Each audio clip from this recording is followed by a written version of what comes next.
Welcome to the Misha Wilson Show, where we show you how to create massive success online so you can enjoy the lifestyle of your wildest dreams.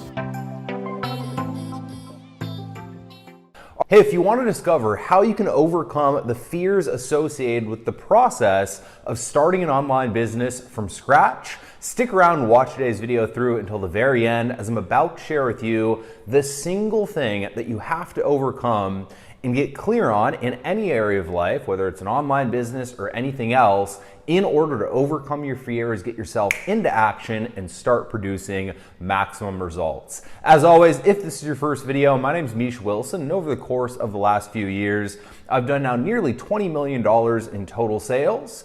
And I've dealt with a bunch of different fears that I've had to overcome in order to go ahead and produce that result. And in today's video, I want to share with you the one thing that I do to help me overcome my fears, get into results, and then continually keep producing results in the future.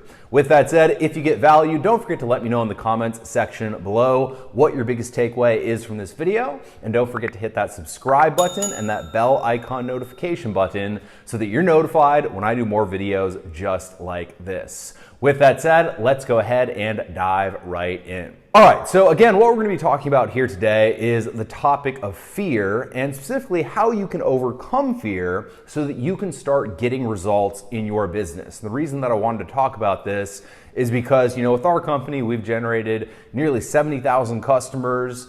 And that's just in the last few years. And we've had a bunch of people get started with our coaching and mentorship programs, both virtual and in-person coaching mentorship programs, group and one-on-one settings.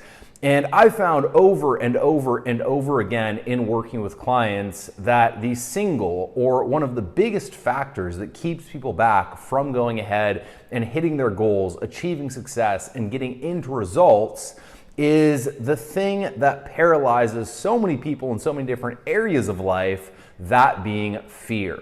All right, there's fear of loss, there's fear of judgment, there's fear of failure, there's fear of being perceived as, in some negative light, what other people will think about them. And all of these fears, when starting an online business, kind of end up combining into one, right? You're afraid of loss. You're afraid of being perceived of as dumb by your family and friends because they're doubting you.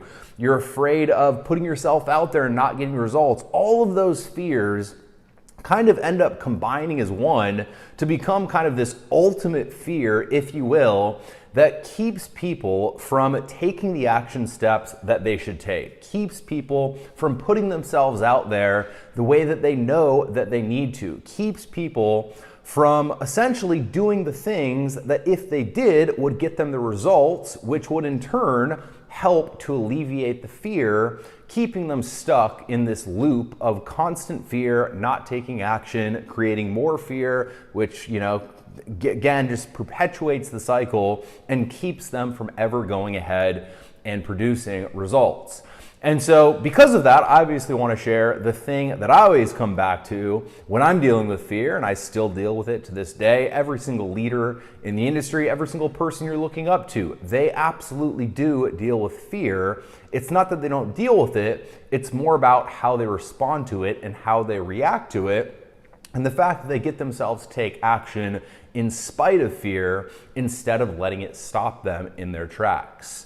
So the one thing that I do when it comes to fear, no matter what the fear, is really look at the worst case scenario. All right, so if you are afraid of losing a little bit of money, right? What's the worst case scenario?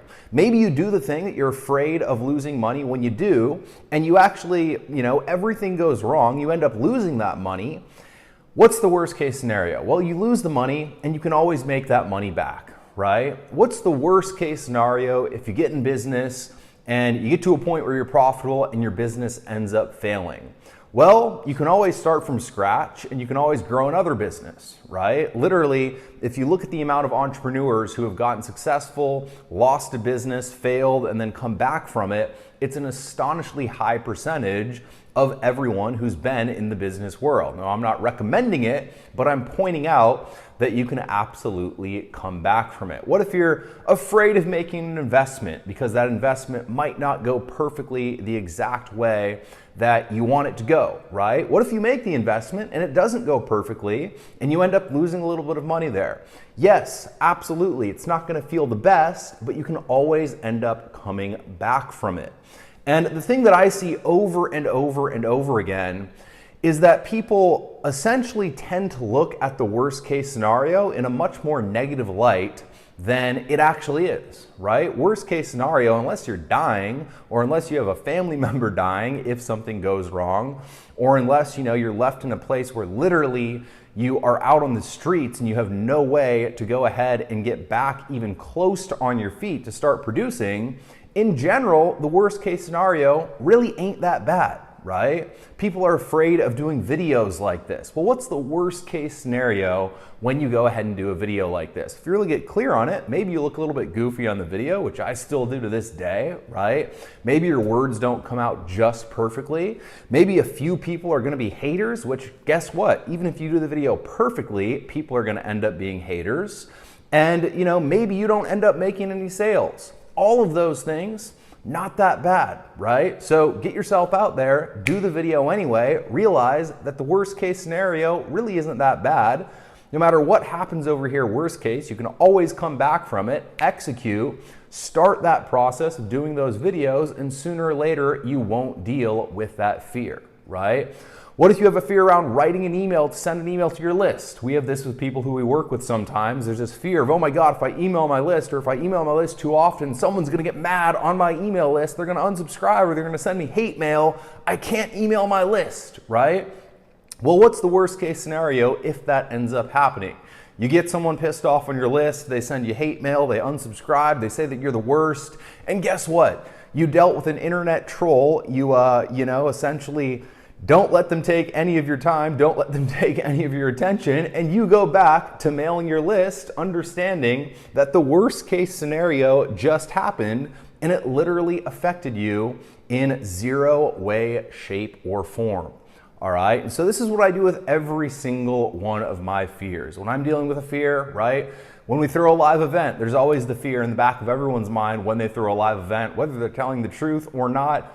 Who knows, but I can guarantee you that every single person who throws a live event has the fear in the back of their mind of, holy crap, what if I host a live event and no one ends up coming, right? We've all felt it when we've done live events.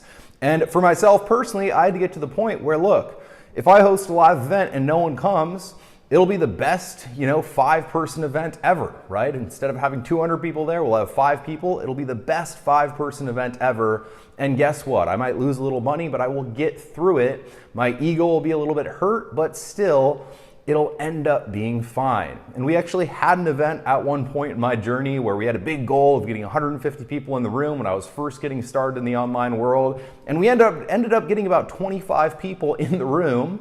And the whole process felt really painful when I was going through it with the promotion because it wasn't working the way I thought it was supposed to work. I had set this blueprint, this outcome that I thought should happen, and that didn't happen. So that was this painful experience, but by the time the event actually started, the event ended up being one of the most enjoyable events that I ever did, one of the most fun events when it comes to working with participants in a very intimate fashion, and actually an extremely profitable event because I ended up making a relationship and kind of forming a relationship at that event that literally is still going to this day, which drives profits for our business. And so if you can get clear on, look, what is the absolute worst case if you do the video, if you write the email, if you do the Facebook Live, if you host the event, if you host the webinar and no one shows up, which are all of the different things that people are afraid of in our industry, if you can get clear on the worst case scenario and then understand, well, guess what? That ain't that bad, right? It then takes a bunch of the fear away and allows you to act in spite of the fear. The fear isn't just going to disappear. The fear isn't just going to instantly alleviate. The fear isn't just going to instantly, be completely and totally gone. It'll still be there. But once you have the understanding that, okay, I can execute in spite of this, it then becomes much easier because you understand that, look, if everything goes wrong, I'm still gonna be fine. And if everything goes right, I have this big upside, I have this big gain, which once again, that's what you're always weighing, right? Is it worth the potential upside if everything goes wrong? Now look, if there are certain situations where potential upside is my business grows by 5%, potential downside is that I literally lose everything because I'm making a really dumb decision that has way too much risk, then don't make the decision, right? The art is to be able to look at the absolute worst case, and in most cases, if the worst case happens, you'll be totally fine. And then identify the few times where if the worst case happens, you will not be fine, and then don't take those action steps where if the worst case happens, you will not recover from it, and long term, you can create success and then keep success over the course of years.